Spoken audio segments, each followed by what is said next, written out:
everybody, and welcome to another pit stop episode. This is one of the many tangents that we go on when we talk Formula One on any of our episodes.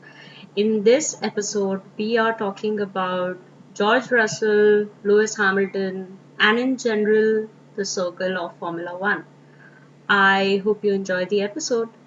The thing is that I think George is a little more confident because he's been driving a Williams before this.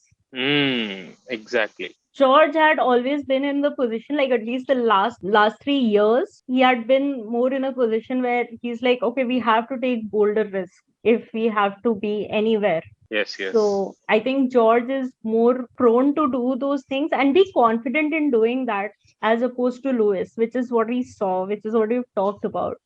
And I don't think while Lewis has had seasons where he might not have been in the fastest car, I don't think Lewis has ever been in quote unquote a midfield car. I have told this umpteen times. I have told this umpteen times. Nobody believes me. No one.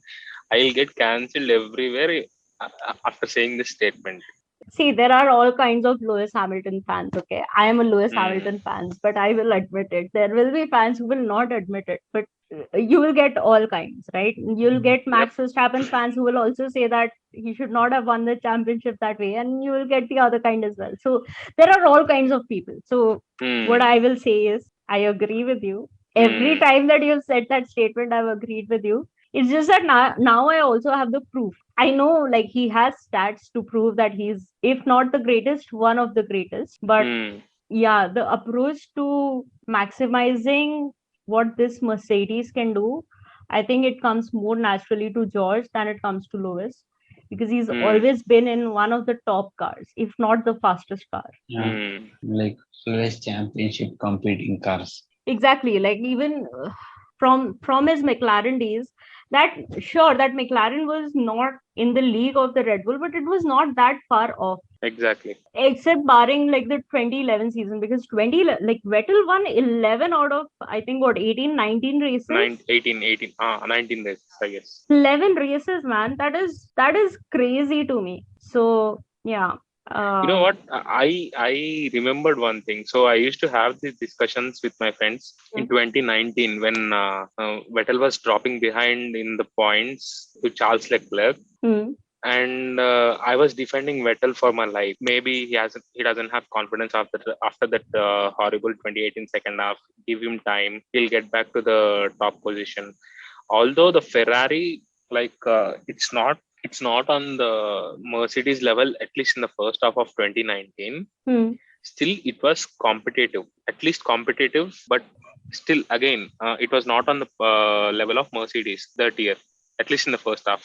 right. At that point of time, I got a lot of hatred for saying it out that Hamilton, when experienced a good young rookie driver, will be in the same position as Vettel is right now. In 2019, I said this thing, Right.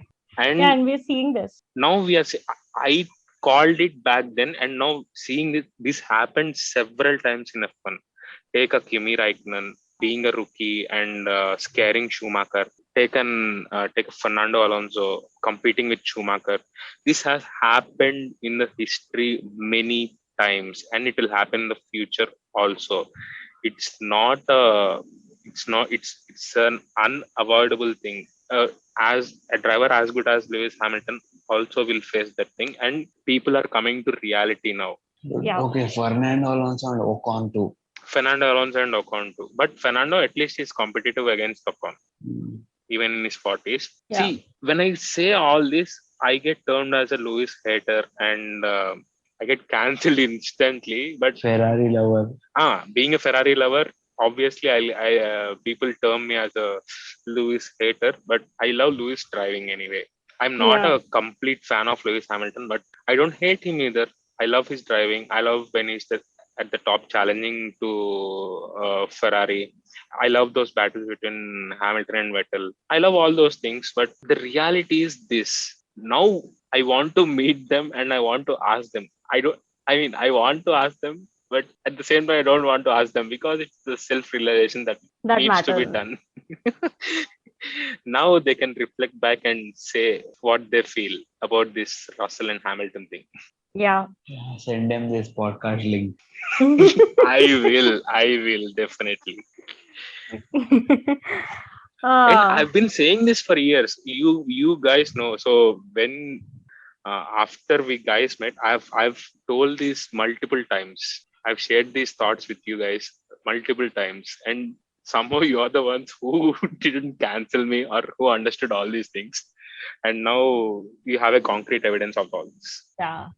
But I'm sure Hamilton will be back. It's just a rough phase for him. Tough face for him. Yeah. Hmm. I mean, we so this all this Russell thing is being masked on him. Maybe something is going through his mind negatively, not sure. But Hamilton is a kind of athlete who doesn't give up, and I have seen. I am the live example of how many races I have watched him never giving up. Yeah. There are like many examples I can give you where there was no hope and he came back to finish at a stronger position. You can never write off Lewis. At least I won't write off Lewis until the end of the season. That's for sure. I won't either, but like as of right now, I think like now I'm more confident that the reason George is doing much better is because he has the gumption to take those sort of risk. With Lewis, for the longest time, has not had to. Like even if he had been at a disadvantage, he knows Yeah, he's in that but Mercedes. but Mansi, in every sport there will be sports persons one level above all others, right? Yeah. Yeah, I mean that's And why when Rafa Nadal or Roger Federer are two sets down, you never say that the match is over. You say that there exactly. is a chance that this will be a five setter, right? That is what Lewis So Hamilton is in Formula One. I'm not saying. I'm just yeah, saying that up you until can now, the reason George is you doing better is because like Lewis just I'm needs time to come to terms with that. I mean, all said and done. I mean, people say a lot of shit things, but Yeah, you cannot write off Lewis anytime soon. yeah. It's if you are writing him off, you are you are living in a some delusional world. If you Yeah, are you're writing him off, you severely. are clearly like a new fan. Hey, don't say Huh. that, man. I'm a new fan. I'm not writing him off. No, Don't do that. new. I mean like this season fan. You're like you're starting this season. Maybe. Started from 2020. Like it's not that far off. We've just sure 2021 we did see some Lewis masterclass, but like I don't have. I've not seen majority of his career, guys. Like I'm also tempted to watch the 2008 season where he won his first championship. Oh man, now I we want are to watch that. giving trauma to Honey Badger. Yeah. Oh, sorry, man. Felipe Massa. Feel bad for the guy. Yeah. Uh, who is bringing back me all these trauma days? Sorry. Please. So that was it. Those were our thoughts on Lewis Hamilton, Mercedes, George Russell, and everything else that we talked about. If you liked the episode, please share it with others. Please follow us on Spotify, hit the notification bell so that you get to know when we release a new episode. If you want us to cover anything, or if you have any feedback for us, or if you want to be part of the podcast, please write to us at overthecurvepodcast@gmail.com. You can also reach out to us on our socials. We are on Instagram at overthecurvepodcast and on Twitter at overthecurvepod.